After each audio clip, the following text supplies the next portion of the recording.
Welcome back to next video from Nimbu chilli और मैं हूं सरोज।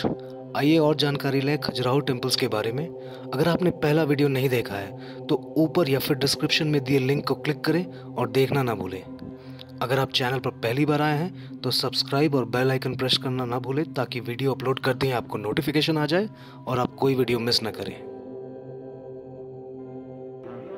इसके साथ आपको ये बालों को निचोड़ती हुई अप्सरा भी दिखती है। बालों को निचोड़ ही नहीं रही है क्योंकि नीचे हंस भी बैठा हुआ है, बल्कि मोती की बूंदें वहाँ नीचे गिरने वाली।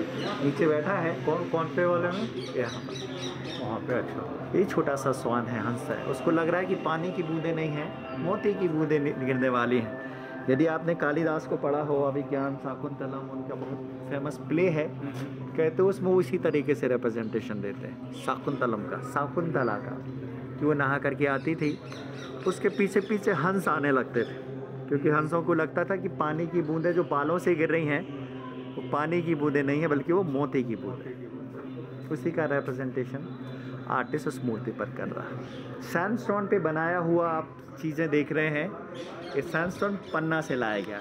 पन्ना लगभग यहाँ से 25 किलोमीटर दूर है।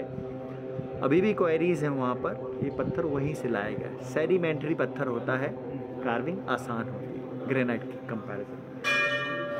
शार्दुल या व्याल कहते हैं, जैसा चेहरा वैसा नाम। आगे जाके इसके चेहरे पर आपको सिंह जैसा चेहरा होता तो सिंह व्याल, यदि गज एलिफेंट जैसा होगा तो गज व्याल, और यदि तोते जैसा होगा तो सुक व्याल। इच्छाओं का प्रतीक माना गया है और दो लोग लड़ रहे हैं। कहते हैं कि नियंत्रण करने की कोशिश, आप पुरुष प्रकृति भी कह सकते हैं, और कहते हैं कि मानवीय इच्छाओं का रिप्रेजेंटेशन किया गया। और वो वाला क्या है इधर जो एक कॉर्नर पे तीसरा, इसके इधर राइट, इसके राइट ये वाला नाग कन्या या विष कन्या है। इसका कोई हिस्टोरिकल इम्पोर्टेंस कनेक्ट हो? विष कन्या कहते हैं कि इनको कहते हैं कि फर्टिलिटी पावर का रिप्रेजेंटेशन माना गया। कॉर्न पावर, धान्य पैदावार, कहते हैं इसको फर्टिलिटी से ऐड किया गया। ये हमेशा आपको मंदिरों पर दिखाई देती है। सुंदरता को माना गया है। ज़मीन की पाताल लोक की भी है, ऊपर हेवन भी है, और ये मटेरियल वर्ल्ड है, मध्य लोक, तीनों का रिप्रेजेंटेशन किया गया है। अच्छा, ये बताइए टेम्पल में ये मतलब कामसूत्र का रिप्रेजेंटेशन का सिग्निफिकेंस क्या है? मंदिरों में कामसूत्र क्यों दिखाया गया, लिखा हुआ इतिहास नहीं मिलता। एक तो यही है कि इटसेल्फ कामसूत्र का रिप्रेजेंटेशन है। कुछ लोगों का कहना तांत्रिज्म है, तांत्रिक थे यहाँ पर, मत समास मुद्रा मैथुन मुद्रा पंच मकार को मानने वाले लोग, जिनका कहना था योग और भोग दो पैरेलल व्यवस्थाएं की गई।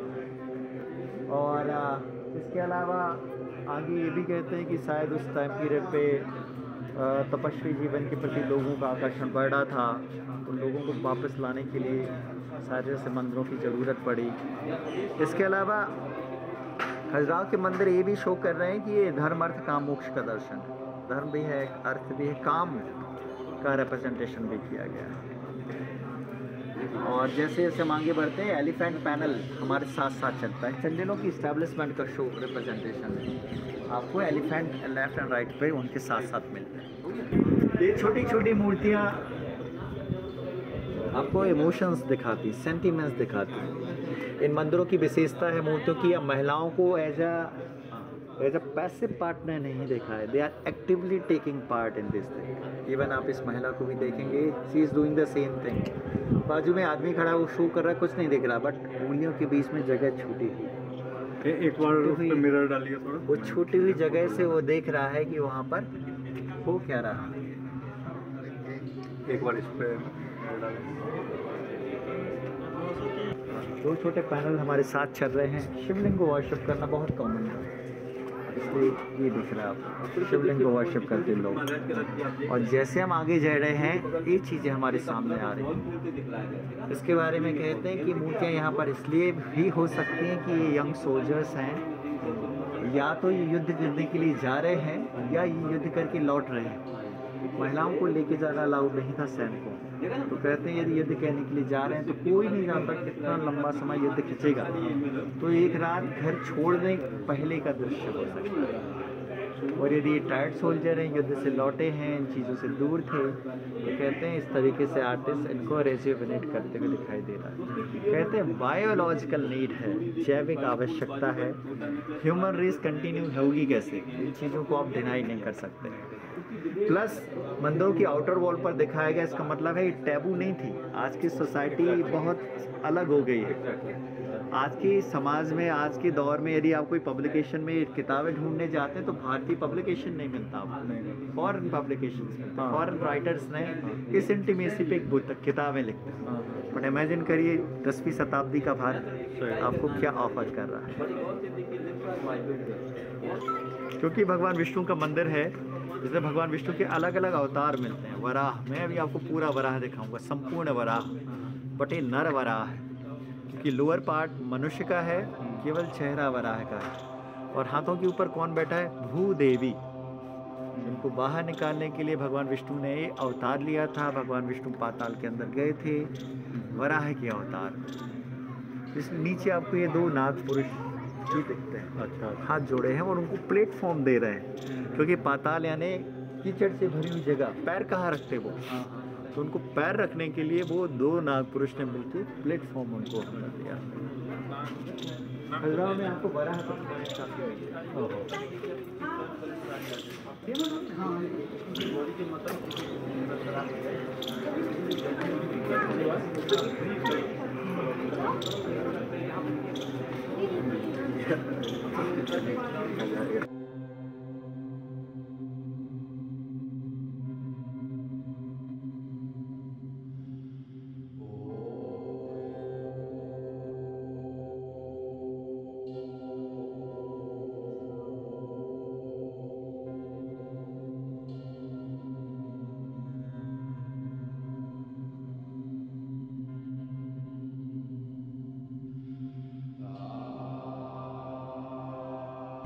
यहाँ पर जो नेक पर मूर्ति दिख रही है भगवान सूर्य की है। बॉडी पर एक आपको एक लॉन्ग बूट्स दिखेंगे, लंबे जूते हैं और एक आर्मर भी उन्होंने पहना हुआ, कवच यहाँ पर पहना हुआ है उन्होंने। सूर्य की मूर्ति या तो पूर्व या पश्चिम की तरफ दिखाई दे। यहाँ चैरियट नजर नहीं आ रहा, कहीं कहीं पर भगवान सूर्य चैरियट के ऊपर होता है, बट भगवान सूर्य को हमेशा एज अ वॉरियर, योद्धा की तरह दिखाया जाता है। वो 15 से 20 साल में इनको क्लीन करता है, क्योंकि फंगस और एल्गी मंदिरों पे कवर करती है, उसको हटाया जाता है। वैसे फंगस और एल्गी भी मंदिरों के लिए एक पॉजिटिव एस्पेक्ट है, क्योंकि जैसे पत्थर कवर हो जाता है फंगस और एल्गी से, वो पत्थर के लिए प्रोटेक्टिंग लेयर का काम करता है, तो बारिश से और धूप से इतना ज़्यादा नुकसान नहीं होता। बट बाकी जब आप इसको हटाते हैं तो हो सकता है कि पत्थर को थोड़ा नुकसान करे, केमिकल्स वगैरह जो, इसलिए एक बीच का रास्ता निकाला ESI ने। 15 से 20 साल में वो इनको क्लीन करना है, हर एक साल इनको क्लीन नहीं किया जा सकता। इसके अलावा टाइम टू टाइम जैसे हम अपनी बॉडी को नरिश करने के लिए वैसलीन लगाते हैं, उसी तरीके से मंदिरों के पत्थरों को नरिश करने के लिए petroleum by product ESI apply करती है। वो पत्थरों की एक शाइन भी देता है और एक उनको नरिश भी करता है।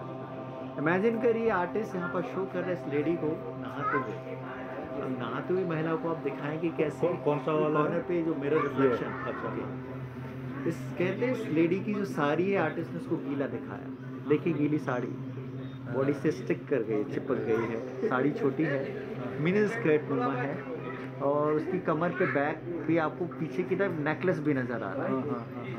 प्रपोर्शन देखिए लेडी के, प्रपोर्शन जो आर्टिस्ट ने इमेजिन किए, क्योंकि पुरुषों की इमेजिनेशन है, उसने एक आदर्श रूप से लेडी को वहाँ पर प्रेजेंट किया हुआ है। इस गीली साड़ी के बारे में कहते हैं, हो सकता है पुरानी फिल्मों में जैसे राज कपूर साहब ने महिला को गीली साड़ी कहते हैं, हो सकता है उनको इंस्पिरेशन मिला उस पर, मुझे नहीं पता आए नहीं आए, पर हो सकता आए हो इस मूर्ति ने उनको इंस्पायर किया हो। किनारे पर यहाँ पर आपको ये दो लोग साथ में नजर आ रहे हैं, और इसमें एक महिला है और एक पुरुष है। महिला के हाथ में पॉट है, she is offering some drink. पीने के बाद नशा उनके हिप्स पर दिखाई दे रहा है, और ये पॉट्स रखे हुए हैं। खजुराहो का नाम खजुराहो क्यों पड़ा? लोगों को लगता है खजूर के झाड़ होने चाहिए, बट क्योंकि डेजर्ट नहीं है, खजूर तो मिलेगा नहीं। उस जैसा दिखने वाला पेड़ मिलता है। स्थानीय भाषा में कुछ बाहर लोग उसको ताड़ का पेड़ कहते हैं, और स्थानीय भाषा में लोग उसको खजरी कहते हैं। तो खजरी से खजुरा, पुराना नाम खजुराहो का यही मिलता है, खजुरा। उसमें राहो जुड़ गया। राहो का शाब्दिक मीनिंग हुआ रास्ता। कहते हैं एक ऐसी जगह जो इस तरीके के पेड़ों से घिरी हुई है। इस मंदिर पे आपको अर्धनारीश्वर भी मिल जाता है। यदि मूर्ति को देख पा रहा हूँ, आधा पुरुष आधी नारी दिखते हैं। अर्धनारीश्वर का कॉन्सेप्ट बड़ा यूनिक कॉन्सेप्ट है। इसमें पुरुष और महिला को एक साथ दिखाया गया, सह अस्तित्व। कहते हैं हर पुरुष के अंदर एक नारी है, नारी के अंदर नर छिपा हुआ है। और ये छोटी छोटी मूर्तियाँ आपका ध्यान खींचती हैं। इन्हीं को देखने के लिए लोग आते हैं। मन में थोड़ा गुदगुदाता, क्योंकि खजुराहो जब आप जा रहे हैं तो लोग यदि एक सर्टेन उम्र के बाद जाएंगे, लोग क्वेश्चन मार्क लगाते हैं, खजुराहो जा रहे हो, क्या करेंगे, कैसे देखेंगे। और ये मूर्तियाँ आपको बता रही हैं। मंदिरों को, मूर्तियों को आज भी रेलिवेंट कहते हैं, क्योंकि मंदिरों को इस चीज़ को एज अ आर्ट की तरह प्रेजेंट करते हैं कि लव मेकिंग भी आर्ट है। वो ये मंदिरों की मूर्तियाँ रिप्रेजेंट कर रही हैं। आप देखेंगे पुरुष और महिला ऑलमोस्ट उनकी क्लोज आई कॉन्टेक्ट नजर आ रहे हैं। वेलकम। आज के दौर में हम इनको फोर प्ले करते हैं। बड़ा यूनिक कॉन्सेप्ट है कि लव मेकिंग के पहले, चरम पर पहले जो आप एक दूसरे के साथ कंफर्ट हो रहे हैं, उसको हम अभी फोर प्ले कहते हैं। बट ये मूर्तियाँ उसी का रिप्रेजेंटेशन दे रही है। इसलिए आज भी मंदिरों को रेलिवेंट कहते हैं, प्रासंगिक है ये मंदिर आज भी। और इन मूर्तियों के लिए त्रिभंगी शब्द का इस्तेमाल किया गया है। पैरों से कमर एक डायरेक्शन, कमर से गर्दन तक का दूसरा डायरेक्शन, फेस, त्रिभंगी कहते हैं इन मूर्तियों के लिए। वेंडलिज्म का असर आपको इस तरीके से मिलता है। जो भी इन्वेडर्स आए उनका हाथ जहाँ तक गया, फॉर्चुनेटली जब भी मंदिरों पर इन्वेजन हुआ होगा आर्टिलरी के साथ नहीं हुआ होगा, तो खाना नहीं होगा उनके पास, क्योंकि यदि होता तो पूरा टेम्पल ही डेमोलिश कर देते। क्या था उनके पास? शार्प चीज़ें थी। तो देख रहे हैं गर्दन काटी गई, हाथ काटे गए, और जो चीज़ें जितनी नज़दीक थी उसको उतना ज़्यादा नुकसान पहुँचाया गया। यहाँ पे कौन लोग आए थे? कहते हैं खजुराहो पर आक्रमण हुआ इब्राहिम लोदी का। इसके अलावा 18वीं शताब्दी में इलाहाबाद का मुगल सूबेदार, उसका भी आक्रमण हुआ। तब यहाँ के राजा चंदेलाज नहीं थे, यहाँ बुंदेलाज आ गए थे। और कहते हैं कि उस समय की शासक थे छत्रसाल। उन्होंने पेशवा बाजीराव से मदद मांगी, उनकी मदद से अपने राज्य को बचा लिया। बाद में मदद के तौर पे, गिफ्ट के तौर पे उन्होंने मस्तानी को दिया। तो वो मूवी जो आप देखते हैं बाजीराव उसका प्लॉट यहीं से उठाया गया। सेंट्रल वॉल पर ये जो मूर्तियाँ आपको नज़र आती हैं, एरोटिक मूर्तियाँ, मेन पैनल होता है मंदिरों पे, एक नॉर्थ एक साउथ वॉल। दो मेन एरोटिक पैनल मिलते हैं, जैसे कि यहाँ पर आप देखते हैं। यहाँ पर जो लोग समूह में हैं, क्योंकि 1 2 3 4 5 6 के करीब लोग हैं, इसको ऑर्जी या ऑर्गी भी कहते हैं। जो कपल लीड कर रहा है, they are rubbing tongue to each other, oral sexual activities भी हम कह सकते हैं। और इन्हीं मूर्तियों के बारे में लोग ये भी कहते हैं कि शायद ये मंदिर उस टाइम पीरियड के मॉरल वैल्यूज़ को शो कर रहे हैं। शायद लोगों में मॉरल वैल्यूज़ नहीं थे, इसलिए कुछ लोगों का मानना है कि खजुराहो के मंदिर उस गिरते हुए नैतिक मूल्यों का रिप्रेजेंटेशन दे रहे हैं। खासतौर पे अंग्रेज़ तभी आए तो उन्होंने कहा विक्टोरियन स्टैंडर्ड की आप बात करोगे तो ये पोर्नोग्राफिक रिप्रेजेंटेशन। इसके अलावा खजुराहो के मंदिर और किसी चीज़ को रिप्रेजेंट नहीं करते।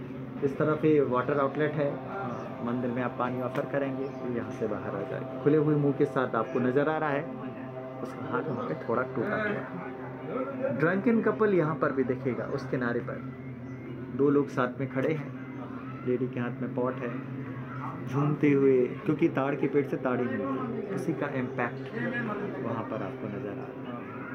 अगेन सेंट्रल वॉल पर हम लोग खड़े हैं। ये मेन वॉल है मंदिरों का। अंदर जाके हम जब देखेंगे मंदिर के कुछ पार्ट्स को, तो इस पार्ट के लिए शब्द आता वेस्टिब्यूल, अंतराल। वेंडलिज्म का असर धीरे धीरे हमको नज़र आने लगता है, बट पत्थरों पे कलर पे भी फर्क आपको मिलता है। ऐसा क्यों? अलग अलग कलर के पत्थरों का इस्तेमाल किया गया मंदिरों को बनाने के लिए, एक ही कलर के पत्थर नहीं। ये सारे लाइमस्टोन बताया ना आपने? सैंडस्टोन है। सैंड यानी बालूकण, बालू ये फंगस और एल्गी आप इसकी बात कर, इसी को ग्रेजुअली, इसी को कहते हैं मंदिरों को जब भी ढूंढा। खजुराहो के मंदिरों के बारे में कहते हैं मंदिर लगभग 300 से 400 साल घने जंगलों के बीच छिपे रहे। 1838 में T.S. बर्ट करके एक ब्रिटिश सर्वेयर, कुछ लोग सोल्जर कहते हैं, कुछ सर्वेयर कहते हैं, वो आए, उन्होंने मंदिरों को ढूंढा, रीडिस्कवर किया। और जब भी उन्होंने मंदिरों को ढूंढा, मंदिर इसी तरीके से पूरी तरह कवर्ड थे विद द फंगस। बाद में ये साहिबा में कहते हैं मिस्टर अलेक्जेंडर कनिंघम यहाँ आए, उन्होंने मंदिरों का एक डिटेल सर्वे रखा। उसके बाद में स्थानीय महाराजा ने छतरपुर स्टेट उनके दौरान मंदिरों के जीर्णोद्धार के लिए कुछ राशि भी खर्च की गई। तो बाद के दौर में स्थानीय छतरपुर टिल 1947 एक प्रिंसली स्टेट था, स्टेट का नाम था छतरपुर, राजा छत्रसाल के नाम से जो रियासत है उसको हम छतरपुर रियासत कहते हैं। मंदिरों को लाइटनिंग से बचाने के लिए अरेस्टर्स लगाए गए। ये जो आप हाई ऑब्जेक्ट कॉपर प्लेट जो देख रहे हैं, ये लाइटनिंग अरेस्टर। मंदिर हाई ऑब्जेक्ट है, आसपास में तो हाइट पे कुछ है नहीं, तो इसलिए हमेशा मंदिरों को ये बचाने के लिए बनाया गया है। बट एक चीज़ अभी लगाई गई, हाँ, आप मानिए 1000 साल पहले नहीं थी, 1000 साल पहले मंदिर कैसे बचे रहे? कुछ लोग कहते हैं मंदिरों पे जो एरोटिक मूर्तियाँ हैं वो भी मंदिरों को बिजली गिरने से बचाती हैं, क्योंकि हिंदुज़म में जो तड़ित और झंझावात की देवी मानी गई दामिनी, उनके बारे में लोग कहते हैं वो कंवारी हैं। यदि वो कंवारी होगी तो ऐसे मंदिरों को आसपास भी नहीं आएगी जहाँ पर ऐसी कामुक मूर्तियाँ हों, दूर रहेंगे। कहते हैं ये भी एक थ्योरी है जो मंदिरों को बचाने के लिए इस्तेमाल की गई। चलिए अंदर चलते हैं, भगवान वैकुंठ विष्णु के दर्शन करते हैं।